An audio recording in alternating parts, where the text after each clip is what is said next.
আমাদের কোনো অনুপ্রেরণা নেই, অনুপ্রেরণা তো একজনের,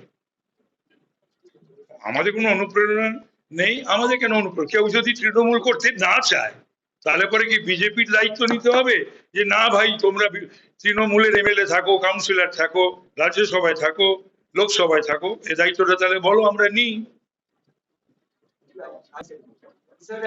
এখন বিধানসভায় আসতে যেতে, ঢুকতে বেরোতে, কলিগদের সঙ্গে দেখা হলে মুখ ঘুরিয়ে তো নেওয়া যায় না।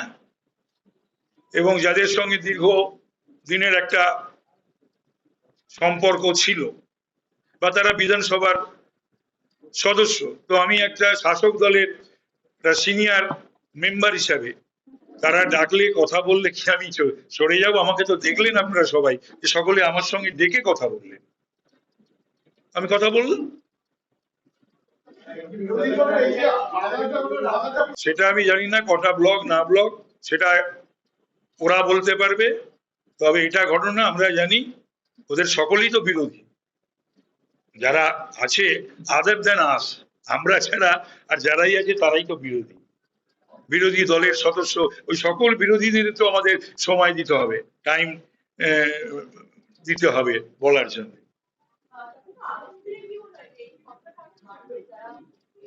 দলটাই উঠে যাবে আর সংখ্যা বাড়লো আর না বাড়লো, এবং দল যত তাড়াতাড়ি উঠে যায় তত মঙ্গল। মঙ্গল, গণতন্ত্রের মঙ্গল, সমাজের মঙ্গল, পশ্চিমবাংলার মঙ্গল, দেশের মঙ্গল। এবং এইসব দলের আড়ালে সমস্ত তো বদমাইশ, নানান ধরনের পেশায় নিযুক্ত মানুষরা তাদের কার্য হাসিল করতে আসে, তো সুতরাং সেটা পারবে না, সেটার জন্য মঙ্গল।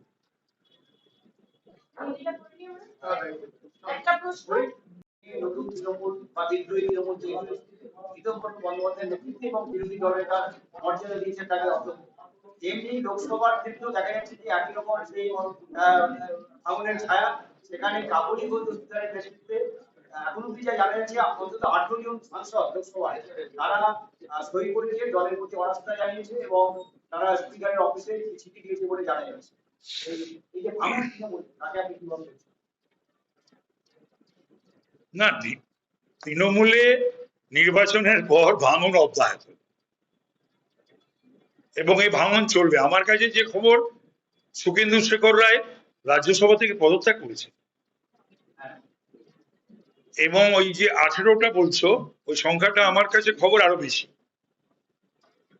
আরো বেশি বাড়বে।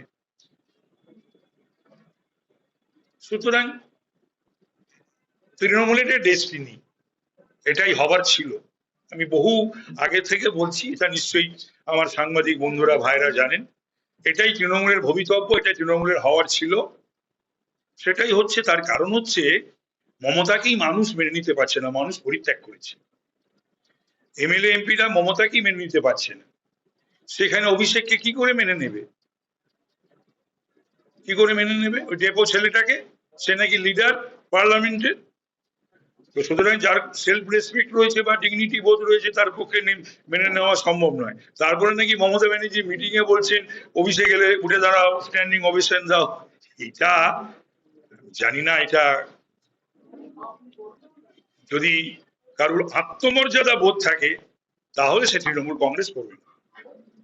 এগুলো দল ছিল, এটা তো দল নয়, এটা তো দল নয়, এটা অদ্ভুত একটা, আগে ছিল একজন এখন দুজন হয়েছে কয়েক বছর।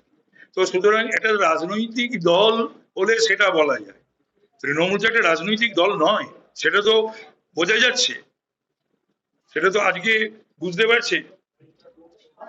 যাচ্ছে না, এমএলএদের ডাকছে যাচ্ছে না, সে কাউন্সিলররা যাচ্ছে না, সেটা আমাদের জানিয়ে দিচ্ছে, আমরা কিন্তু গেলাম না, আবার সেই ইলেকশন পোস্টপন্ড হচ্ছে। আর ওখানেও মমতা ব্যানার্জি বেছে নিলেন আজকের দিনটা, ভাঙনের দিনটা, না এমপিরা বেছে নিলেন, সুখেন্দু শেখর রায়রা বেছে নিলেন আজকের দিনটাই বলতে পারবো।